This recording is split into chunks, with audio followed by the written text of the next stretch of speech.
digo que la valoración preanestésica es un protocolo de estudio que va a permitir la evaluación del estado físico y el riesgo del paciente que va a entrar a un procedimiento quirúrgico. Esto lo vamos a hacer para poder analizar y poder trazar un plan anestésico para que el paciente tenga menor morbilidad. Es el primer encuentro que el paciente va a tener con el médico. ¿Sí? ¿Y quién lo va a hacer? Lo va a hacer un anestesiólogo. ¿Quién es el anestesiólogo? Es un médico. Es un médico graduado que hace su especialidad en anestesiología. También lo puede hacer un residente. El residente de anestesiología es un médico también graduado que está en formación de esta especialidad. ¿Cuáles son los objetivos? Es importante saber qué objetivos van a tener la valoración preanestésica cuando nosotros vamos a interpelar con el paciente. Y el principal objetivo es permitir la ejecución de un procedimiento quirúrgico con la mínima exacerbación de alguna enfermedad preexistente. ¿Qué significa esto? Que si mi paciente, por ejemplo, es asmático, es hipertenso, y yo voy a ver a mi paciente y voy a preguntar en los antecedentes, porque es una historia clínica común y corriente, voy a hacer las preguntas, mi paciente me dice, soy hipertenso, y de repente en ese momento la presión está 150-100, o está con hipotensión. Entonces, para mí es importante conocer estos antecedentes para poder planear lo mejor que pueda dar a mi paciente. ¿Qué me interesa? No me interesa entrar a cirugía y que me importa el paciente. Me interesa sacarlo en las mejores condiciones, o por lo menos en iguales condiciones de las que está entrando. Entonces, por eso es importante esta valoración. Además, que me sirve para iniciar una relación médico-paciente. Sabemos bien que cualquiera de nosotros vamos al médico y ni siquiera sabemos quién es, y si de repente te hablan mal, peor. Entonces, lo más importante es que yo tenga confianza con ese paciente y el paciente pueda confiar en mí y pueda entrar lo más relajado posible. De esta manera voy a evitar muchas morbilidades. ¿Qué son morbilidades? Enfermedades. ¿Sí? Voy a evitar que haya unas nuevas enfermedades. Además, que va a permitir una adecuada y rápida recuperación. Si mi paciente está tranquilo, voy a evitar hipertensiones, taquicardias, ansiedad. Entonces es importante que yo pueda explicar a mi paciente todo lo que voy a hacer lo más cautelosamente posible y lo más detallado. Siguiente. Entonces, dentro de esa valoración preanestésica tenemos diferentes fases, ¿sí? O etapas, si quieren. Una de ellas es la entrevista, donde vamos a ver la documentación del expediente clínico. Expediente clínico o historia clínica. En la actualidad ya no se dice historia clínica, se dice expediente clínico. ¿Qué es lo que voy a ver en este expediente clínico? Voy a revisar antecedentes anestésicos. Voy a preguntar a mi paciente si ha sido sometido a otro procedimiento antes, sea cual fuera, sea anestesia regional, anestesia general, sedación, no importa. Preguntarle cómo le fue en ese evento previo. Mi paciente me dirá, he despertado de la anestesia y vomitaba y vomitaba y vomitaba, o me he levantado con dolor de cabeza, me he levantado con mucho dolor. Entonces es importante para mí saber, para que yo tenga cuidados específicamente en esos puntos que el paciente me va a dar. Además, también es importante si no ha tenido alergia. Si el paciente ha podido decirme, no, me han puesto un medicamento, un antibiótico, no sé qué, y me ha salido brotes o no he podido respirar. Entonces, para mí es importante todos estos antecedentes. Es importante también saber qué medicación va a tener el paciente. Si es hipertenso, no se suspende el antihipertensivo. Si es asmático, no se suspende ni sus inhaladores ni algún otro medicamento que utilizar. ¿Sí? Entonces, de acuerdo a eso, yo voy a poner ver. También es importante saber la necesidad del procedimiento. ¿A qué se refiere esto? A que yo voy a saber qué tipo de cirugía es y de acuerdo a eso le explicaré a mi paciente.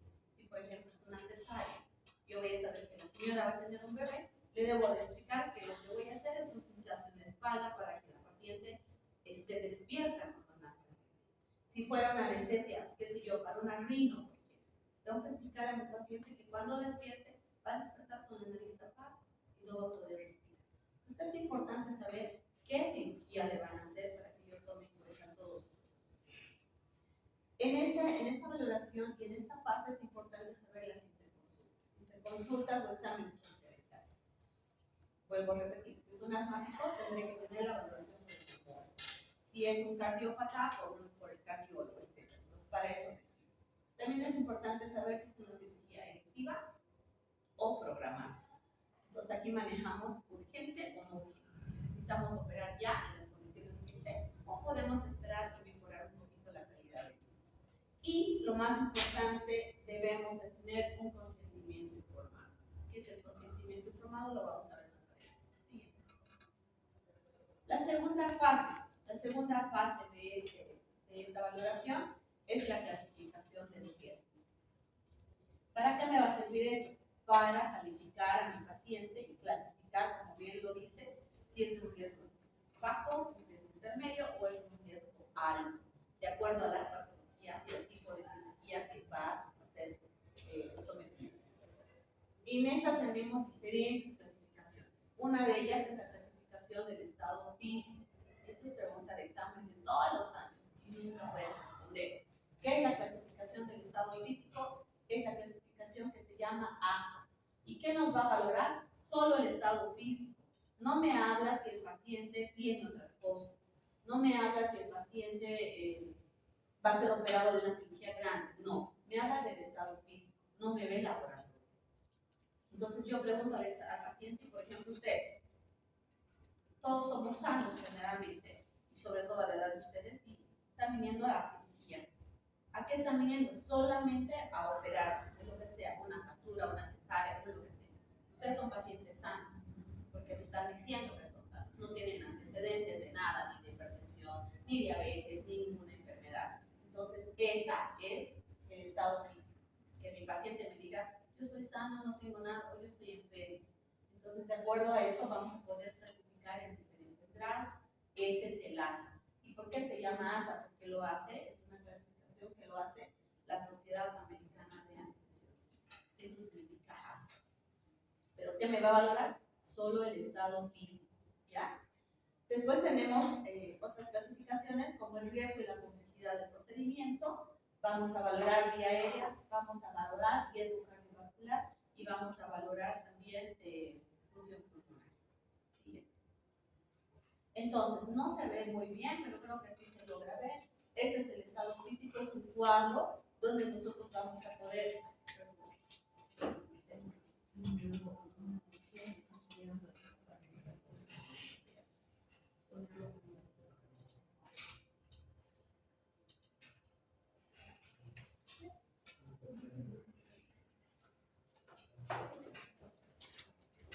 Bien, esta clasificación entonces, está ustedes Sociedad Americana de Anestesiología.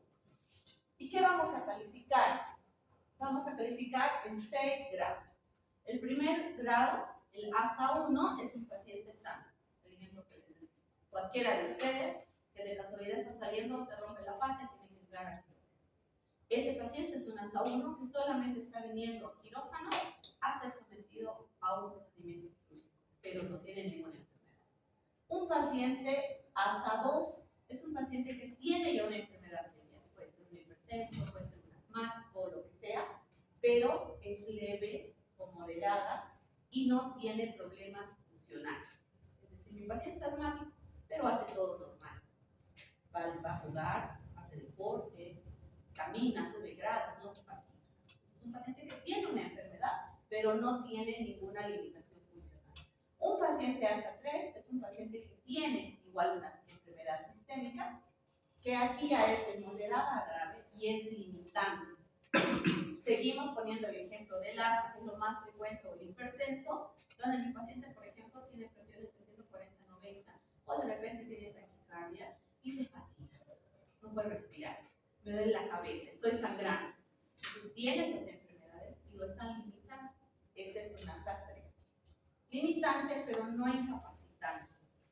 El ASA 4 es un paciente que puede tener 1, 2, 3, 4 enfermedades, pero aquí es importante la palabra, sí lo incapacita.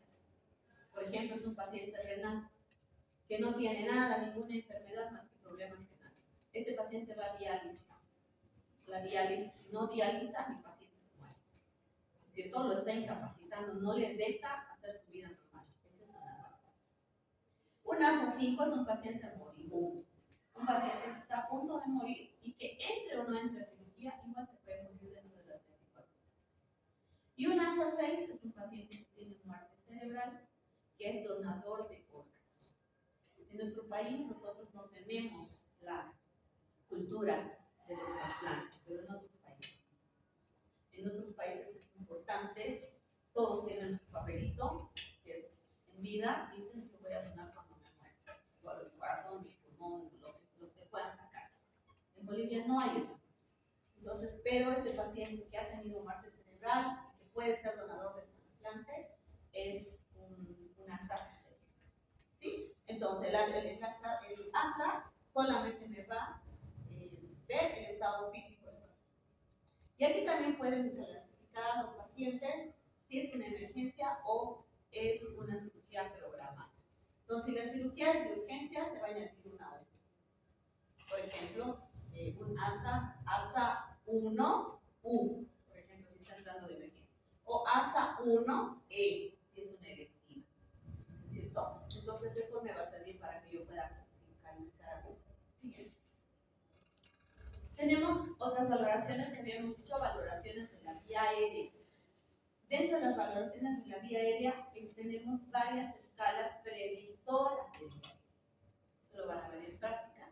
Aquí vamos a repasar de forma rápida. Una de ellas, la más conocida, es la valoración de Mallampati. Esta valoración de Mallampati me va a verificar lo que es la apertura bucal. Y vamos a tener diferentes grados. La clase 1, donde vamos a ver absolutamente todo, vemos úvula, pilares amigdalinos anteriores y posteriores, vemos base de lengua, vemos todo. Es un paciente que abre la boca, decimos como cuando revisamos la garganta. Y ahí vamos a ver absolutamente. Una clase 2, vamos a ver todo, pero no vamos a ver la parte, si ustedes se fijan los dibujos, no tenemos ni nada para ver. Aquí tenemos todo completo, tenemos distancia entre ellos. En un ASA 2 se va a ver solamente la parte posterior, inferior más bien de la úvula. Un ASA 3 ya no vamos a ver casi la úvula, está tapada y no se ve pilares, no se ve como azul, ¿verdad?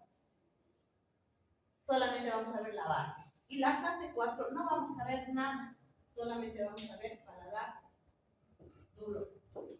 ¿Sí? Vamos a ver solamente el paladar, no vemos absolutamente nada. Esto me va a servir para qué? Para que yo sepa cuán fácil o cuán difícil va a ser intubar a mi paciente. Entonces, un paciente Mallampati 4 es un paciente difícil de intubar. Un paciente Mallampati 1 es un paciente fácil de intubar. Obviamente, solamente con la valoración de Mallampati yo no puedo decir que mi paciente va a ser fácil o difícil. Tengo que utilizar diferentes criterios de valoración y vamos a ver otro siguiente. Otro es la valoración de Patil-Aldrete. También es una valoración predictiva de vía aérea. Como su nombre lo dice, predictivo, me está diciendo que puede ser o no puede ser. Me puede predecir, ¿no es cierto? Ese es el significado de la palabra predictivo.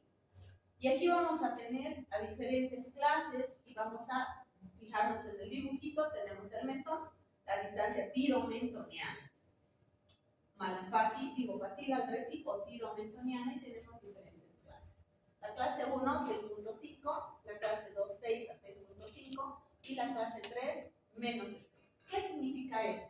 Que yo tomo en cuenta mi tiroides y de aquí al mentón hago una medición. Entonces, si yo voy a poner a mi paciente en esta posición como yo estoy, voy a tocar mi mentón y mi cartílago. De acá a acá tiene que haber 6.5 centímetros, que sería lo normal, mayor a 6.5. Si tengo menos, puedo tener una clase 2, y si tengo mucho menos, puedo tener una clase 3. ¿Qué me sirve? Igual que Mallampati, el 1 fácil de intubar, intermedio y difícil de intubar. Entonces, si tenemos un paciente Mallampati, casi clase 4, Patil-Aldrete, clase 3, ya tenemos dos valores predictivos de que mi paciente va a ser fácil o difícil de intubar. Difícil. Para eso es. Entonces, esto, si ustedes revisan y les va a tocar utilizar, revisar, ¿cómo se llama esto? Se me ha ido el nombre, pero hay una clasificación que se llama la clasificación de Lemon o Lemon, que lo utiliza mucho en trauma. Y ahí, por ejemplo, vamos a utilizar solo dedos. Ustedes van a leer seguramente cuando les toque trauma, y en el ATLS sobre todo, utilizamos 3 dedos. Se supone que 3 dedos es más de 6.5 centímetros. Entonces, si mi paciente está inconsciente, yo no puedo decirle, a ver, suba la cabeza, voy a medir, difícil. Entonces, ¿qué voy a hacer? Voy a tocar. Toco el mentón y toco acá. Entonces, por debajo, si tengo este espacio, que son más o menos 6.5, es un papel 1. A veces solo me alcanza 2 y a veces solo me alcanza 1. Entonces, en un paciente que está inconsciente me ayuda mucho. ¿Sí? Pero para nosotros en anestesia, la clasificación es papila. La de Limón la utilizamos solo en pacientes de trauma y no es exclusivo de la anestesióloga. Siguiente. Otra clasificación importante es la de Bellhaus-Doré. ¿Hasta aquí se entiende, chicos? Sí. Si no se entiende, por favor, me paren. Porque yo soy lolito. Ya. Entonces me paren. Clasificación de Bellhaus-Doré. Esa es la clasificación que me va a permitir la movilidad de la articulación atlántico-occipital. ¿Qué significa eso? La movilidad del cuello. Normalmente nosotros tenemos este movimiento de subir y bajar de un lado y del otro. Ese es un paciente normal. Cuando mi paciente es un paciente gordito, es un paciente con cuello grueso, a veces tú le pides que mueva y solo mueve así porque tiene el cuello corto y grueso. Entonces también me sirve esta valoración exclusivamente para ver qué movilidad tiene. Lo hacemos con pacientes sentados con una extensión máxima del cuello. Entonces, si pedimos al paciente como mira, que esté completamente mirado para ver si esta extensión es completa. ¿Sí? Y de acuerdo a eso vamos a hacer las siguientes pruebas. Tiene un grado 1 cuando no tiene ninguna limitante. Tiene un grado 2 cuando tiene un tercio de limitante. Y un grado 3 cuando tiene 2 tercios de limitante. Y un grado 4 cuando no puede mover. El ángulo normal del cuello es 35 grados.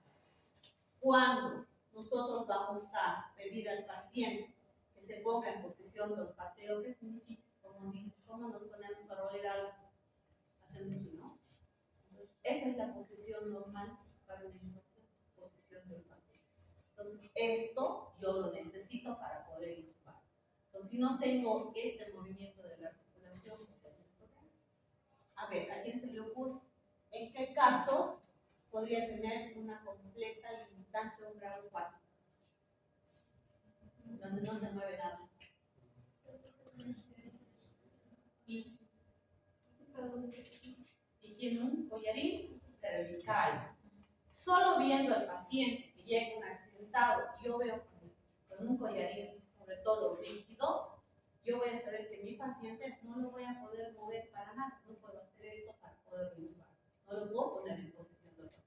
Entonces, este paciente de por sí es un grado 4. Y él sí me va a estar detectando que es un paciente difícil de intubar, porque no voy a, para ponerle esto, no voy a poder ni meterle el laringoscopio en la boca. Eso lo vamos a ver en las prácticas, para que se entienda un poquito mejor. Y también cuando nos toque hablar de esto. Bien, siguiente. Después tenemos otras valoraciones que no se hacen diario, pero el anestesiólogo normalmente siempre toma en cuenta. Una de estas es la apertura oral o la distancia interincisiva. ¿Qué significa esto? Es la distancia que vamos a tener entre el diente arcada superior y arcada inferior. ¿Y dónde lo vamos a medir? En la parte central, así como puedes utilizar una cinta métrica o también puedes utilizar los dedos. Una boca normal permite la entrada de 3 dedos. Si me cuesta meter los 3 dedos, quiere decir que mi apertura bucal es un poco más pequeña de lo normal. Y dice, clase 1 es de 3 a 4 centímetros. Clase 2 de 2.6 a 3 centímetros. Clase 3 de 2 a 2 centímetros. Y la clase 4 es aquella boca que solo se abre 2 centímetros. ¿Sí? Si el paciente no tuviera dientes, igual lo voy a medir en la parte media entre encía y encía. Sobre todo los típicos, que es lo que nosotros tenemos. Todas estas valoraciones se hacen en pacientes despiertos, ninguna de estas en paciente dormido. Tal vez esta de meter la mano lo podemos hacer en un paciente dormido. Que yo intente meter y de repente tiene algún problema de la articulación, no va a poder. Eso es importante tomar en cuenta. ¿Ya? ¿Para qué me va a servir? Para que yo pueda meter el laringoscopio. El laringoscopio es un aparato de fierro que tiene que entrar en la boca para poder ver las cuerdas Entonces, exclusivamente, si mi paciente no abre la boca, yo no puedo meter esa parte, para eso dice, ¿sí? Habla de sensibilidades y especificidades, no me importa mucho que sepan, sin embargo, tiene una sensibilidad del 65% y una especificidad del 75%. Si vamos a mezclar, Mallampati 4, Patil 3, Bellhaus 3, apertura bucal 4, estamos hablando ya con 4 valoraciones de un paciente súper difícil de intubar. Ahí yo tendré que tomar en cuenta diferentes cosas para prepararme en el momento de intubación. ¿Sí? Bien, dentro de las valoraciones, lo van a ver en práctica, también tenemos de la vía aérea una cosa que se llama la protrusión de mandíbula, que no está puesta acá. Protrusión de mandíbula y la distancia tiro externo-tiroidea es otra valoración también predictiva. Ahora pondremos diferentes valoraciones, por ejemplo, cardíacas, habíamos puesto inicialmente. Una de ellas es la valoración de Goldman, que no la hace la anestesióloga, pero sin embargo en mi valoración anestésica tiene que estar en el exterior. Esta la hace el cardiólogo. ¿Y qué va a tomar en cuenta? Diferentes puntos o diferentes características que me van a dar puntuación. Si ustedes se fijan, dice edad mayor de 70 da 5 puntos. Infarto de miocardio en los 6 meses anteriores da 10 puntos. Si tiene ritmo de galope o infartación da 11 puntos. Si el paciente tiene una estenosis aórtica da 3 puntos. Si el ritmo no es sinusal, tiene 7. ¿Sí? Si tiene diferentes son 5 extrasístoles supraventriculares, tiene 7. Si tomamos en cuenta una gasometría alterada, tiene 3. Si es una cirugía de urgencia, tiene 3. Si es una cirugía intraaórtica, intraperitoneal o torácica, es decir, cirugía grande, también tiene una valoración de 4. Entonces, yo sumado voy a tener en cuenta que mi paciente va a tener una puntuación alta y de acuerdo a eso la van a dividir, así como esta otra valoración, en grado 1, grado 2 y grado 3. Vuelvo a repetir, estas valoraciones la hace el cardiólogo. La de Desky es otra valoración que hace el cardiólogo. Puede hacer Goldman, puede hacer Desky, puede hacer METS, eso ustedes van a ver en sus prácticas. Cualquiera que haga a mí me sirve y es un apoyo diagnóstico para tener una valoración completa. La de Desky mejor, tiene también los mismos parámetros, si ustedes se fijan, igual marca pacientes de 70 años, igual tomen en cuenta un infarto de miocardio que tiene 10, aquí diferente, un infarto de miocardio 10 puntos, pero no habla del tiempo, habla del tiempo de los meses, de los 6 meses previos y solo le pone 5, de Goldman le pone 10. Entonces, pero no importa cuál sea que utilice, va a tener una valoración y me va a dar una clase 1, una clase 2, una clase 3. ¿Para qué me sirve? Para ver qué tipo de riesgo cardíaco voy a tener yo en el momento de mi cirugía. Si mi paciente va a entrar y tiene un riesgo 3, es decir, mayor de 30 puntos, mi paciente puede morir solo desde la inducción. Entonces es importante que yo tome en cuenta estas valoraciones. Esta valoración de Desky la hace en la sociedad, de acuerdo a la Sociedad de Cardiología de Angina, de Canadá. Entonces, de acuerdo no importa cuál sea la valoración, lo que importa es que sí haya una valoración cardiológica, no puede faltar. Entonces, es una escala de evaluación de riesgo cardíaco, igualita a la de Goldman, que va a considerar diferentes criterios, sobre todo cardiovasculares. Es exclusivamente cardiovascular. Bien. Entonces, hasta ahora hemos visto que tiene que tener el expediente, que tenemos que tener valoraciones, tenemos el ASA, tenemos valoraciones predictivas de vía aérea y tenemos valoraciones cardiovasculares. Si el paciente fuera un paciente con problema pulmonar, también debo de tener una valoración pulmonar. Si el paciente tiene convulsiones, debo tener una valoración por un neurólogo. Entonces, dependiendo de la patología que tenga mi paciente, yo debo de tener. Tengo que tener diferentes consideraciones para yo saber cómo voy a tratar a este paciente. Y uno de ellos es suspender el tabaco. ¿Qué va a pasar si suspende el tabaco? Dice la literatura que si suspendo 48 horas, va a mejorar la función mucociliar. Si suspendo el tabaco de 1 a 2 semanas, disminuye el volumen del esputo. Porque sabemos que el tabaquista escupe y tose mucho, tiene mucha flema. Y si voy a disminuir de 4 a 6 semanas, va a mejorar muchísimo la función pulmonar. Después de las 8 semanas de haber suspendido el cigarrillo, el riesgo preoperatorio o perioperatorio de este paciente va a ser muchísimo menor. Fíjense, hay un riesgo relativo de 1.4 a 4 de complicaciones pulmonares entre los que fuman y los que no fuman. Entonces, el paciente que fuma siempre va a tener mayor riesgo que un paciente que no fuma, tanto cardiovascular como la función pulmonar. ¿Qué exámenes preoperatorios son importantes? Como en cualquier paciente que va a ser sometido, estos son los exámenes que no deben de faltar. El electrocardiograma es el primero. ¿En qué casos voy a hacer? En los varones arriba de los 45, obligado. Y en las mujeres arriba de los 50. ¿Por qué las mujeres arriba de los 50? Porque a la mujer le protege un poquito los estrógenos. Arriba de los 50 porque es la edad donde la mujer va a hacerse menopáusica. Entonces pueden tener problemas cardiovasculares. Entonces, el electrocardiograma se hace en ese rango. Normalmente antes de eso no lo pedimos. Sin embargo, hay salvedades. Cualquier paciente en cualquier edad que sepamos que tiene enfermedad cardiovascular, es obligatorio pedir un electrocardiograma. Aunque tenga 2 años, 5 años, 10 años. Pero si no es así, las edades son 45 y 50. Además, también podemos pedir el electrocardiograma en pacientes que tienen enfermedades respiratorias, sobre todo para cirugías mayores, o que tengan algunas enfermedades previas como la diabetes o otros padecimientos de acuerdo a su procedimiento que vaya a ser sometido. Otro examen importante es la radiografía de tórax. El electrocardiograma y la radiografía de tórax son 2 exámenes que nos va a pedir el cardiólogo para hacer su valoración. Sin esos 2, el médico internista o cardiólogo no va a hacer la valoración, no nos va a dar esos riesgos que hace rato hablamos. No nos va a dar Borman, no nos va a dar DESI, no nos va a dar METS, de acuerdo a lo que utiliza. Es importante que tenga los 2 porque de acuerdo a eso él va a hacer la valoración.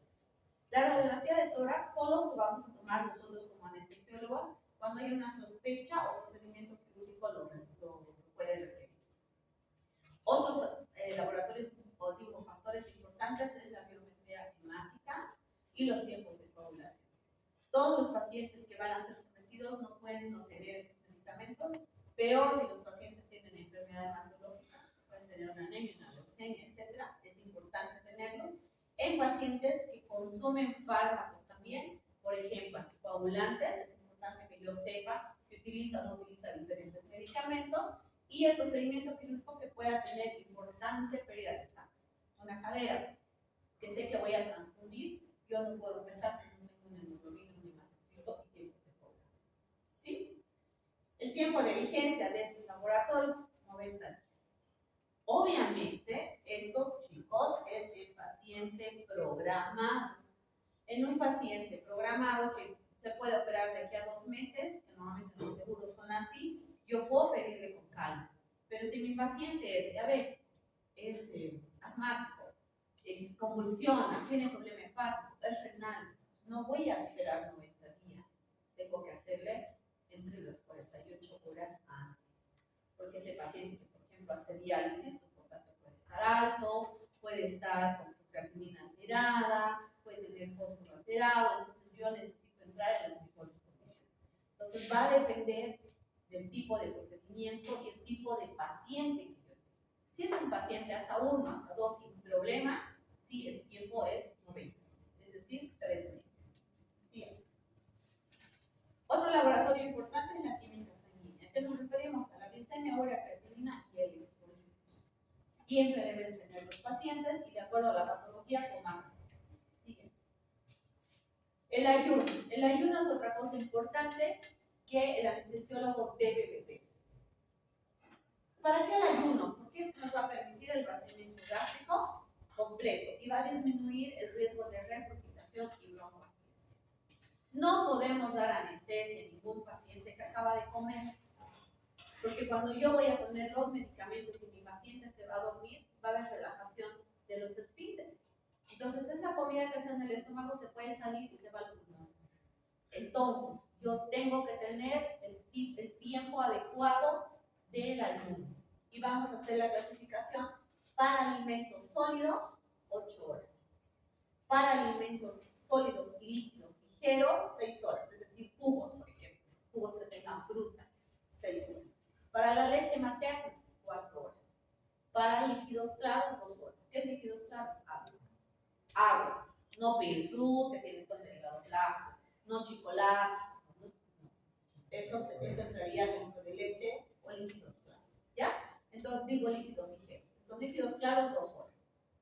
En la actualidad se está utilizando mucho lo que son las cirugías por eras, donde el paciente entra el mismo día. Ya no te da mucho tiempo. En este tipo de pacientes el ayuno es diferente. Ya no se utiliza 8 horas, se utiliza entre 4 a 6 horas, pero van preparando al paciente antes. Van cuidando la dieta, no es que hay que comer pollo hoy día y mañana se está operando. Entonces van cuidando y mejoran el vaciamiento gástrico con medicamentos. Esos procedimientos que se llaman ERAS, donde son los pacientes de corta instancia que se operan hoy y se dan a las 2 horas, son pacientes que tienen mucha alteración con el ayuno en la actualidad. Pero para términos generales utilizamos este cuadro. Entonces sus preguntas de examen van a venir con este cuadro. Sólidos 8. Siguiente. Bien, entonces todo lo que hemos visto nos va a servir para poder hacer un plan. ¿Para qué? Para tener a mi paciente en las mejores condiciones. Entonces, el paciente, ¿qué es lo que tenemos que hacer? El paciente debe tomar su medicación habitual. Si es hipertenso, hasta el mismo día de la cirugía. Si es diabético, no, porque si usamos un hipoglicemiante, yo le voy a dar, se va a bajar su azúcar. Más el ayuno que va a tener, se va a bajar más. Entonces, es importante que yo sepa. Entonces, dice, podemos tomar el medicamento hasta el día de la cirugía, excepto los AINES, ¿sí? Y los antidepresivos. Suspender diuréticos la mañana de la cirugía porque puede producir hipotensión y alteraciones electrolíticas. Suspender un día antes los inhibidores de la ECA o bloqueadores receptores antihipertensivos. Suspender hipoglicemiantes antes de la cirugía. Esos no se deben de tomar. Suspender la metformina 48 horas, que es un hipoglicemiante. Y suspender los anticoagulantes de 3 a 5 días. Los dicumarínicos. Y podemos cambiar a otros. ¿A qué me refiero con esto? Me refiero a la warfarina. ¿Sí? A la warfarina. Y ahora en la actualidad tenemos diferentes anticoagulantes. Entonces vamos cambiando. Lo que es vía oral lo vamos cambiando. Podemos poner el subcutáneo, podemos poner el endovenoso. De acuerdo a si yo necesito todavía mantener la anticoagulación hasta el mismo día de la cirugía. De preferencia la anticoagulación no se pone el mismo día de la cirugía, sino hasta unas horas después para evitar el sangrado. Pero eso va a depender del tipo de cirugía que yo tenga. Siguiente, por favor.